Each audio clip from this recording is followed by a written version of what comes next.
Ahora sí vamos a hablar en serio. Señor secretario, bienvenido al Senado de la República, compañeras y compañeros senadores, invitados especiales. Señor secretario, en su comparecencia del año pasado, le señalé que el país enfrentaba una situación de grave deterioro político, económico y social, que representaba una verdadera degradación de la ética en los asuntos públicos. Le señalé hace un año que nuestro país atravesaba por la peor crisis humanitaria y de violación de derechos humanos de las últimas décadas. Una crisis del Estado mexicano que ha profundizado la falta de credibilidad de las instituciones públicas sin que existan respuestas claras ni se adopten decisiones de Estado para superar esta situación. Esta crisis se ha profundizado a grado tal que el día de hoy el diario The Washington Post publica un artículo que califica al 2014 como el año miserable de México, al día siguiente de la participación del presidente de la República en las Naciones Unidas. No se dan respuestas claras, no se toman decisiones desde el gobierno. Todos los expedientes en materia de violaciones graves a los derechos humanos, de corrupción, se mantienen abiertos sin ninguna solución. Le pongo como ejemplo mi intervención de hace un año, el 9 de septiembre, cuando le solicité información sobre las ejecuciones extrajudiciales en Tlatlaya, de la cual no he recibido respuesta alguna, a pesar de que el 19 de septiembre del año pasado se lo solicité con mayor precisión por escrito. Han transcurrido 15 meses de estos hechos y hasta ahora, pese a que la Comisión Nacional de Derechos Humanos ha señalado que se cometieron violaciones graves a los derechos humanos, ya que la Secretaría de la Defensa Nacional ha procesado dentro del fuero militar a los presuntos responsables, la autoridad civil no ha actuado contra ninguno de estos. A inicios de la legislatura anterior, cuando debatimos la reforma de la Ley Orgánica de la Administración Pública Federal, el gobierno argumentó que se buscaba fortalecer las funciones de la Secretaría de Gobernación al fusionar las tareas de política interior con las de seguridad pública, a fin de retomar la falta de conducción política y la ineficacia en la estrategia de combate a la inseguridad pública. Como lo advertimos desde entonces, la Secretaría de Gobernación se ha visto disminuida a atender los graves asuntos de seguridad pública, dejando a un lado la relación con los grupos sociales, que es prácticamente inexistente, donde no se abre espacio al diálogo con la disidencia y, por el contrario, se criminaliza la protesta social en lugar de establecer una relación que permita una gobernabilidad democrática. Hoy todos los indicadores de gobernabilidad continúan a la baja y voy a referirme a los mismos indicadores que usted acaba de señalar como parte de que las cosas han prosperado. Pero hay que partir de que lo que llamaron el momentum mexicano, tras la firma del Pacto por México y la aprobación de las llamadas reformas estructurales, se pulverizó en unos cuantos meses y derivaron en un fuerte cuestionamiento internacional y en la mayor caída a la aceptación que un presidente haya registrado en México a solo 34% de la población. Con excepción del partido oficial, los partidos que suscribieron el pacto han reconocido que fue uno de los principales factores que propiciaron su caída electoral. Y ello no se asume en el mensaje del presidente. Y este mensaje político que el presidente Peña Nieto presentó el 2 de septiembre contiene un conjunto de afirmaciones que constituyen verdaderas perlas de un México inexistente y que dan cuenta de cuán ajeno se encuentra el presidente de la realidad que enfrenta la inmensa mayoría de los mexicanos. En su mensaje el presidente afirmó: es un hecho que la violencia está disminuyendo en México, cuando los homicidios cometidos en menos de 3 años de su gestión superan la cifra de 47.988 homicidios, cifra superior en 14.671 homicidios a los registrados durante los 6 años de la absurda guerra contra el crimen organizado impulsada por Felipe Calderón. El presidente dijo: el compromiso de México con los derechos humanos se refleja en una política migratoria integral, respetuosa de la dignidad de las personas, cuando, de acuerdo con Amnistía Internacional y con las cifras de la Secretaría de Gobernación, las desapariciones forzadas alcanzaron la cifra de 25.700 personas, principalmente migrantes, la mitad de las cuales desaparecieron en este gobierno. Datos del Sistema Nacional de Seguridad Pública señalan que hay 7.185 mujeres desaparecidas en el país, de las cuales el 52% sucedieron en menos de los 2 últimos años. La Comisión Interamericana de Derechos Humanos recibió 500 denuncias de violaciones a derechos humanos en México, el mayor número registrado en el continente americano en 2014. Y datos de información de la Comisión Mexicana de Defensa y Promoción de los Derechos Humanos indican que la Procuraduría General de la República registró 23 denuncias por tortura en 2006, pero para octubre del 2014 la cifra se disparó a 2.055 denuncias. De 23 en el 2006 a 2.055 en el 2014. De acuerdo, y esto contraviene lo que usted acaba de señalar, de acuerdo con la Organización Civil Artículo 19, durante el sexenio anterior se documentaron 1.092 agresiones a periodistas y trabajadores de los medios de comunicación,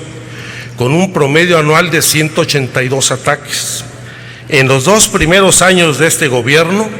se han cometido 656 agresiones con un promedio de 328 ataques anuales, de 182 a 328. El presidente dijo en su mensaje: la Cruzada Nacional contra el Hambre ha demostrado ser una estrategia efectiva para combatir la pobreza extrema y el hambre, cuando, de acuerdo con el Consejo Nacional de Evaluación de la Política Social, en 2014 el número de mexicanos en pobreza aumentó en 2 millones de personas. Peña Nieto declaró: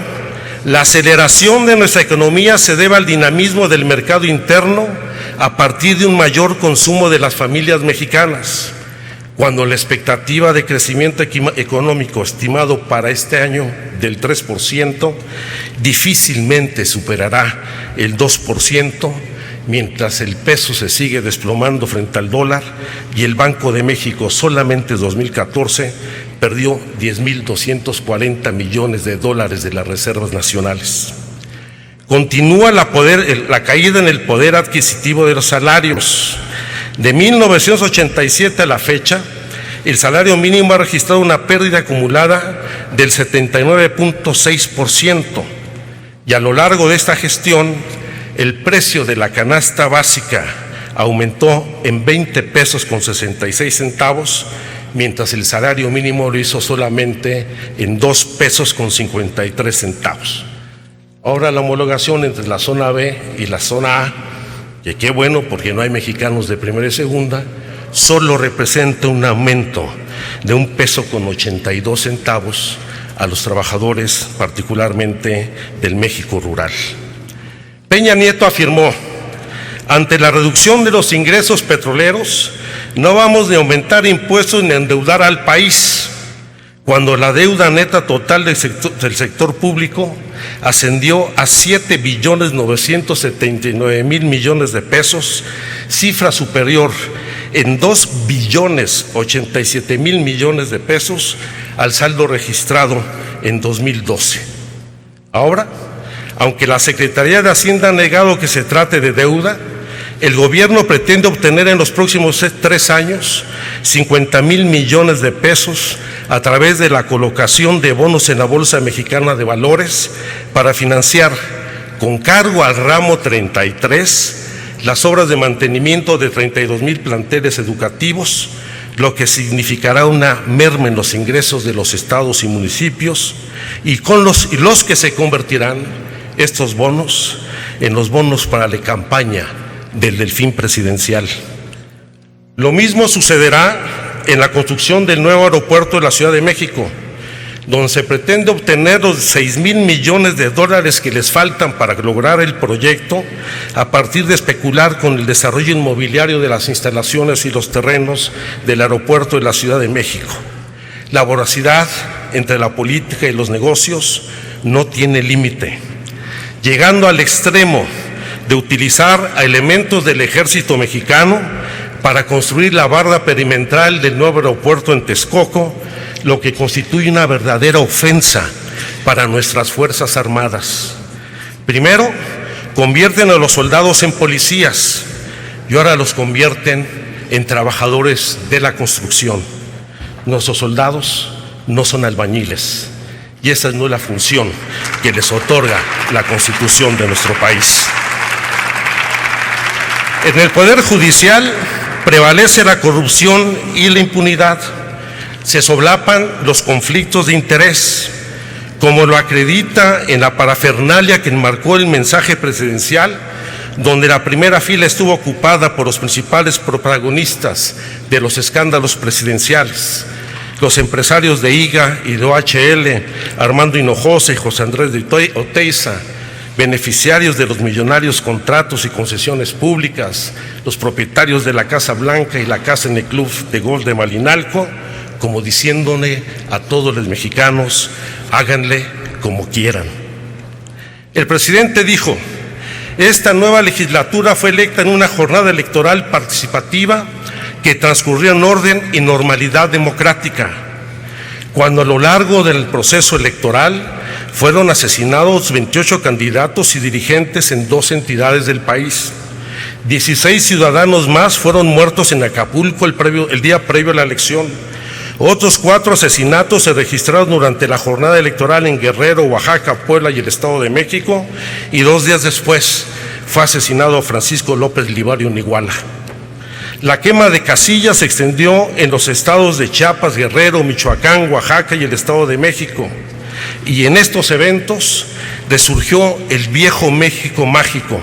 como sucedió en el Distrito 11 de Pinotepa Nacional, donde se incendiaron 103 casillas, las cuales aparecieron posteriormente computadas a favor del PRI, o como sucedió en la elección local en Chiapas, donde volvió a votar más del 100% de los ciudadanos empadronados. La impunidad que el INE otorgó al Partido Verde para violar recurrentemente la ley se tradujo en un mayor deterioro en la credibilidad de la institución electoral y posteriormente en lo que pareciera un pago por los servicios prestados a los infractores de la ley, a quienes se les otorga una subsecretaría en la dependencia a su cargo, que no tendrá interlocución para prevenir el delito ni para favorecer la participación ciudadana. Concluyo. El presidente reconoció en su mensaje político, y lo reiteró hace un par de días en las Naciones Unidas, que, cito, hay frustración y pesimismo, desencanto y malestar social. Los medios digitales y las redes sociales reflejan estos sentimientos de preocupación y enojo. En este ambiente de incertidumbre, el riesgo es que las sociedades opten por salidas falsas. De manera abierta o velada, la demagogia y el populismo erosionan la confianza de la población y alientan su insatisfacción. Cuando el presidente debió reconocer primero que las conclusiones presentadas por los expertos de la Comisión Interamericana de los Derechos Humanos de la OEA sobre el caso de Ayotzinapa demolió la verdad histórica construida por la Procuraduría de la República y sepultó la escasa credibilidad que prevalecía en nuestra sociedad. Al igual que la fuga de Joaquín Guzmán lo era, la que dio cuenta del nivel de descomposición y la vulnerabilidad de las instituciones públicas, en particular las encargadas de la seguridad pública, la seguridad nacional y los órganos de inteligencia del Estado mexicano que están a su cargo. Por cierto, señor secretario, nos debe la Comisión Bicameral de Seguridad Nacional el video del CISEN. yo le preguntaría si ese video existe y si lo van a hacer llegar a la comisión bicameral. Termino. Lejos de enfrentar estos hechos, resurge el discurso de la conjura, de la descalificación al descontento, el del peligro para México, el discurso que alienta el odio y la polarización entre los mexicanos. De nueva cuenta, los fantasmas acosan al sistema y pretenden desestabilizarlo, dividir a los mexicanos que gozan de la paz y prosperidad que las instituciones le brindan. Y sin embargo, el Ejecutivo Federal es incapaz de reconocer sus errores y ocuparse de la corrupción que corroa las instituciones que encabeza.